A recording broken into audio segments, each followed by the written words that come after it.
Imagine going into the hospital, right, to repair a severe spinal cord injury. You get this cutting-edge stem cell injection, and the promise is that these cells will basically rebuild your damaged nerves. Right, that's the dream. Exactly.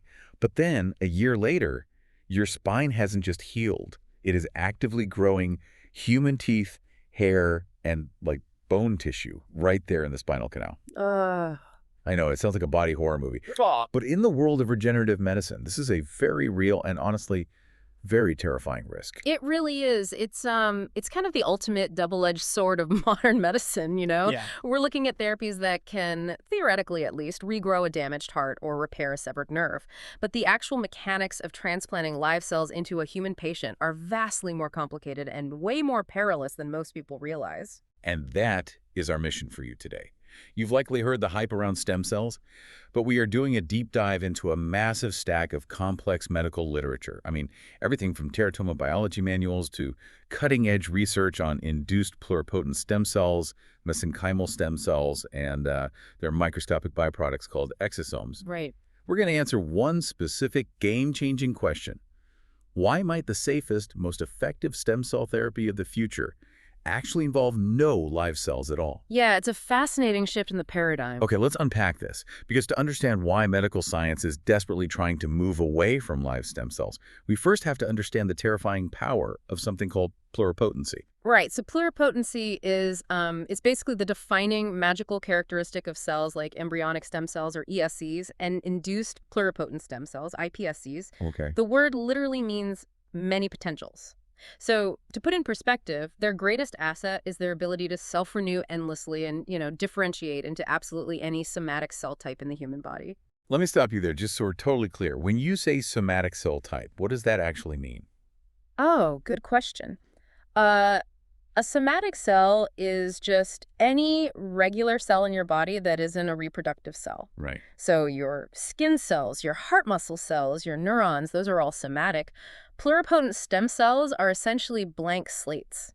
They have the capability to become, like, literally any of those specialized cells. Which sounds incredibly promising. Like if I need new heart muscle, I want a cell that can become heart muscle. Exactly. But the sources point out this massive dark side to that endless potential.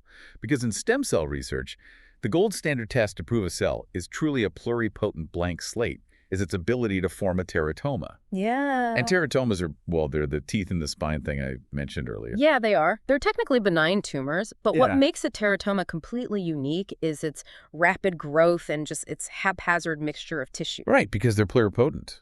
Exactly. Because the cells are pluripotent, a teratoma doesn't just grow as a lump of generic cells. It often contains these, like, semi-semblances of actual organs. Wow. It's not rare to find teeth, hair, muscle, cartilage, and bone all growing in this disorganized mass. The literature actually notes that they contain remnants of all three embryonic germ layers. Wait, germ layers, what does that mean in plain English? So when an embryo is first developing, it organizes itself into three base layers of cells. You've got the ectoderm, the mesoderm, and the endoderm. Okay. Every single organ and tissue in your body is built from one of those three base layers. So when a tumor has tissues from all three layers, it means the tumor is literally trying to build a chaotic, fragmented human body. That is just wild to think about. And what really stood out to me in the sources is that this isn't just a theoretical risk in a lab dish. No, not at all. There are chilling, real-world clinical implications. Like in 2001, a young boy received fetal neural stem cell transplantation to treat a rare neurodegenerative disease called ataxia telangiectasia. Right, I remember that case. Yeah, and by 2005, he started having recurrent headaches. MRI scans revealed he had developed multifocal tumors in his brain and spinal cord, and genetic testing proved those tumors derived entirely from the donor stem cells. It's tragic, but it makes sense biologically. The very mechanism that makes the therapy theoretically work, the ability of the cells to divide and grow into new tissue, is the exact mechanism that causes the disaster. Because they just don't know when to stop. Right. They lack what biologists call contact inhibition. Normal cells, they know when to stop growing because they physically bump into their neighbors. Okay. Pluripotent cells don't always listen to that stop signal. This is why, back in 2009, Journey Corporation had the very first FDA-approved clinical trial using embryonic stem cells for spinal cord injuries placed on a clinical hold. Oh, wow. Yeah, during animal testing, microscopic cysts started forming at the lesion sites because the cells just wouldn't stop proliferating. It makes me think of pluripotency, like a highly advanced 3D printer, but one with a jammed-on switch. Yeah, that's a good way to put it. You program it to print a replacement heart valve, which is great. But instead of stopping when the valve is done, it just keeps printing random parts, a tire, a doorknob, a shoe, until it literally fills the room. It just doesn't have an off switch. That captures the mechanical failure perfectly, and, it presents a massive engineering problem for scientists. Okay, so if embryonic stem cells are this terrifyingly unpredictable and teratomas are such a catastrophic risk, why can't scientists just filter out the dangerous blank slate cells before they transplant the safe, fully formed cells into the patient? I mean, they absolutely try. The purification process is rigorous, but the safety threshold we're dealing with is just staggeringly unforgiving. So, Well, depending on where you deliver the cells in the body, it doesn't take many rogue cells to start a tumor. If you're transplanting cells into the heart, for instance, the critical threshold to form a teratoma in the heart muscle is about 100,000 undifferentiated cells. hold on. 100,000 sounds like a massive number of cells to accidentally slip through a filter. It does, right? Until you consider the actual scale of cellular therapies, a single dose for a human patient might contain hundreds of millions or even billions of cells. Oh, wow. Right. So missing 100,000 is like missing a few drops of water in a swimming pool. And the threshold gets even more precarious. In subcutaneous dorsal regions, so just under the skin on the back, researchers have observed that as few as 500 embryonic stem cells can trigger teratoma formation. I am stuck on that number. You're saying out of millions of cells transplanted, if just 500 of them are undifferentiated blank slates, I could grow a tumor on my spine. Yes. How is any regulatory body approving this? Well, this is why the regulatory bodies are so strict and why the length scientists have to go to in order to purge these undifferentiated cells read like a sci-fi novel. Like basic filtering just isn't enough. I was actually looking at the purification protocols in our sources. They mentioned these intense purge methods, but honestly, the chemistry went right over my head. How do you actually guarantee you've killed every single rogue cell? You basically have to turn to highly engineered biological weapons. One method uses antibody strategies. So scientists create these cytotoxin conjugated antibodies. Okay, what are those? Think of them as microscopic homing missiles carrying a toxic payload. These antibodies are programmed to hunt down specific protein markers that only exist on the outside of rogue, undifferentiated cells markers with names like Claudin-6 or SEA5. So they just seek out the bad cells. Exactly. When the antibody finds that marker, it attaches and releases a toxin, which is sometimes derived from dangerous bacteria like Clostridium perfringens, just to assassinate the cell. Wait, so they are sending bacterial poison into the batch just to kill the bad cells. What else did they do?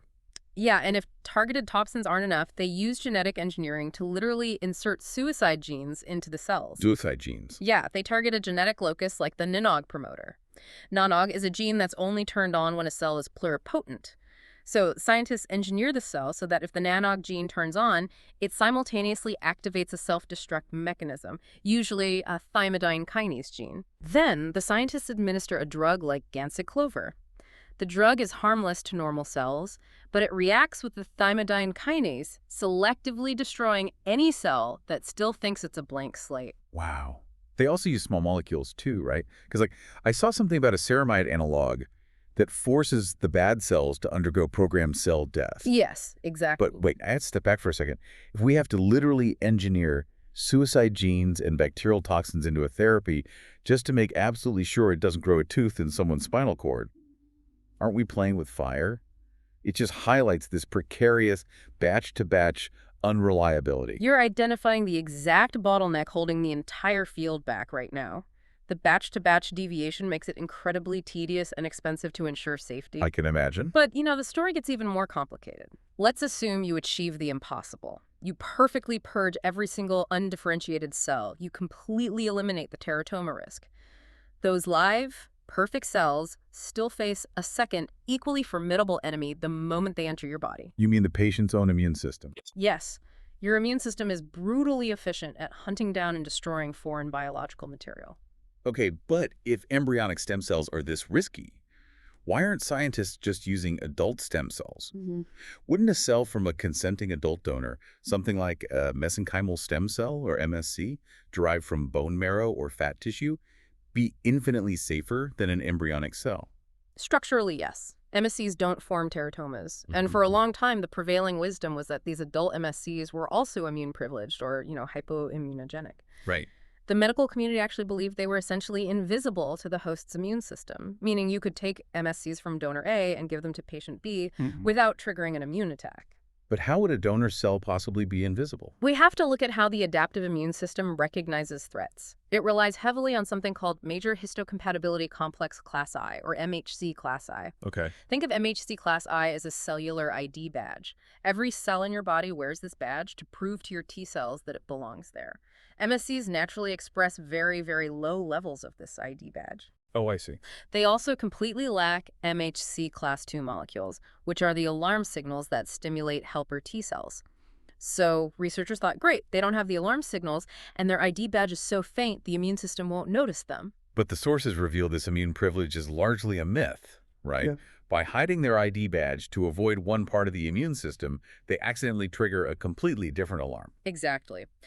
We have to introduce the innate immune system here, specifically natural killer cells, or NK cells. Okay. If T cells are the security guards checking ID badges, natural killer cells are the aggressive bouncers looking for anyone acting suspicious.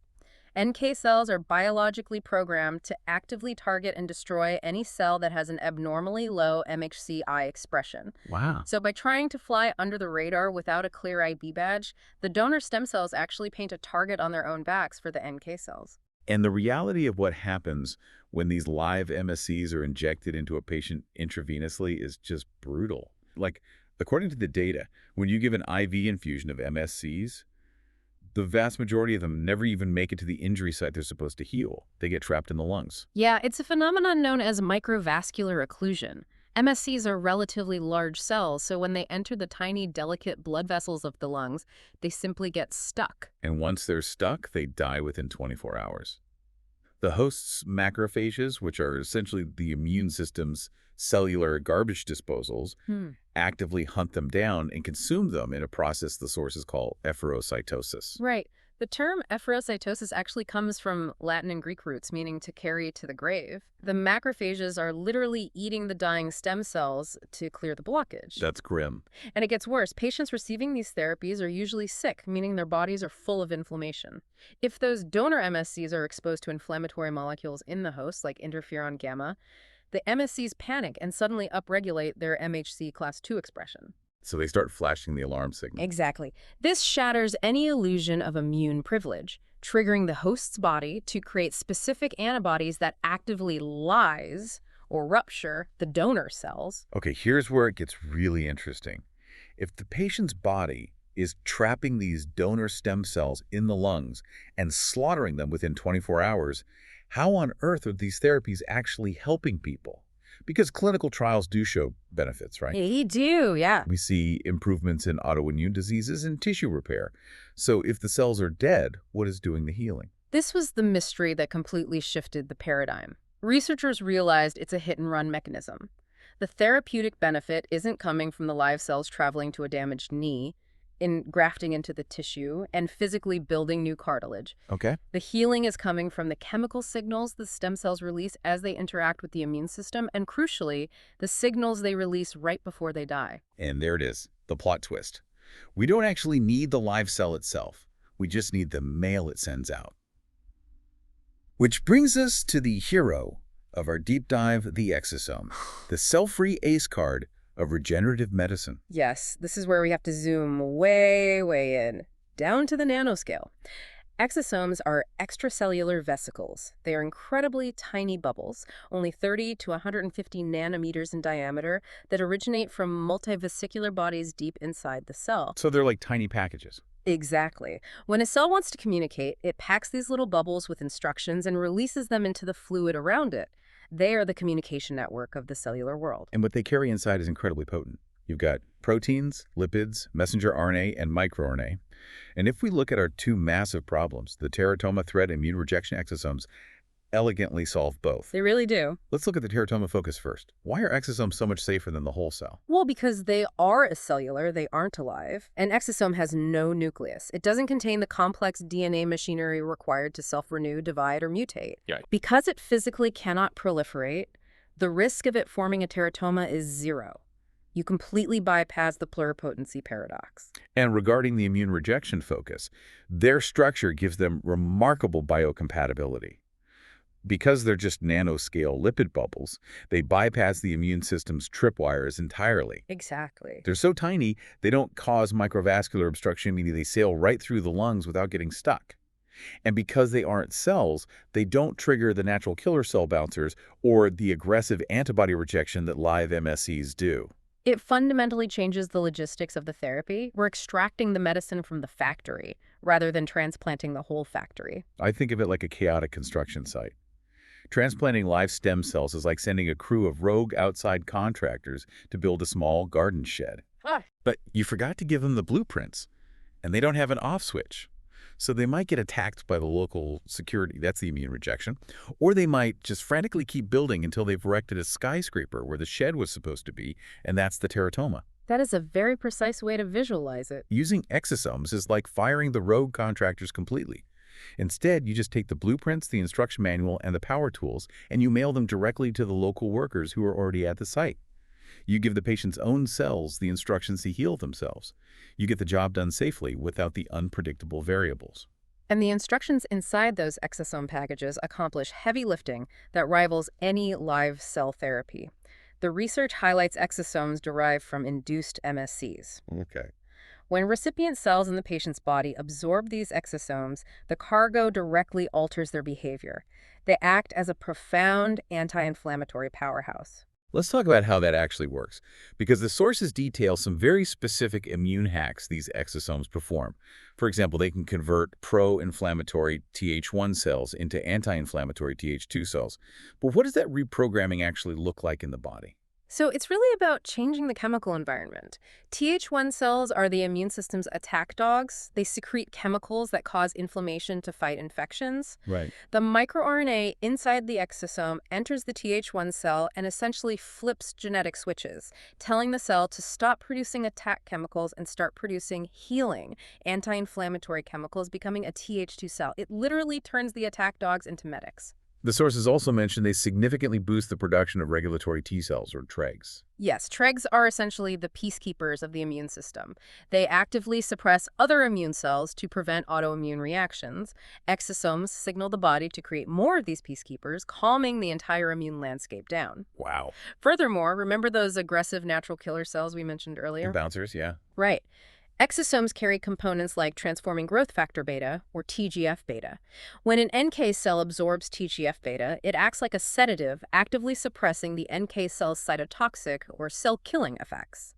So they're completely reprogramming the host's immune landscape, and they're doing it without needing a single live donor cell to persist in the body. Exactly. And the practical clinical benefits of this are massive for you as a potential patient. Because they aren't alive, exosomes offer a standardized, off-the-shelf therapy. They have enhanced stability. You can freeze and store them in vials for a long time without worrying about keeping cells alive, and doctors can offer consistent dosing. Yeah, that's a huge logistical win. But this sounds almost like a miracle cure. So what does this all mean for the catch? There has to be a catch. Well, there always is in early-stage medical science. While the potential is staggering, the literature clearly outlines significant limitations. Like what? First, there's no standardized, universally accepted protocol for isolating and purifying exosomes yet. Because they are so incredibly small, separating the therapeutic exosomes from regular cellular debris is a monumental engineering challenge. Every lab currently does it slightly differently. Oh, I see. Second, mass production is incredibly difficult. Generating enough pure exosomes using conventional cell culture methods to treat thousands of patients is a huge bottleneck. And there's a functional limitation too, right? Yeah. Live stem cells, for all their dangerous faults, can actually sense an injury signal like inflammation from a torn tendon Right. and actively migrate or swim toward that specific site. Right, they can home in on the damage. But exosomes are just tiny bubbles floating in fluid. They don't have a motor. Yeah. They can't actively home in on an injury the same way a live cell can. That is the core trade-off. We are trading the active, adaptive capabilities of a living organism for the supreme safety, stability, and precision of a non-living vesicle. But given the catastrophic risks of growing teratomas or having the immune system violently reject live cells, it's a trade-off the medical community is increasingly eager to make. So, to synthesize this journey for you, the dream of regenerative medicine is fundamentally evolving. We are shifting away from the chaotic idea of transplanting unpredictable, potentially hazardous living factories, the stem Yeah. cells. Instead, we are moving towards simply extracting and delivering the highly refined microscopic medicine those factories produce, the exosomes. By making this shift, we bypass the terrifying risk of stem cells endlessly multiplying into tumors, and we completely sidestep the brutal reality of the immune system trapping and slaughtering donor cells in the lungs. And if we look forward, this leaves us with a truly profound possibility to mull over. What's that? If we can master isolating these tiny exosome envelopes, and if we fully understand exactly how to pack them, the future of medicine might not rely on stem cells at all. We could be looking at a future where we engineer entirely custom synthetic exosomes from scratch in a lab. We could hijack the body's own microscopic postal system to deliver targeted synthetic genetic updates or anti-inflammatory commands exactly where they're needed, without ever involving a single live donor cell. That brings us right back to where we started today. Medicine moving away from the murky, unpredictable chaos of live biology and returning to clean, predictable precision, the ultimate targeted therapy. Exactly. From the blunt, unpredictable instrument of a whole living cell to the absolute precision of a nanoscale message. Incredible. Thank you so much for joining us on this deep dive into the microscopic frontier. Until next time, keep exploring and keep questioning what you think you know.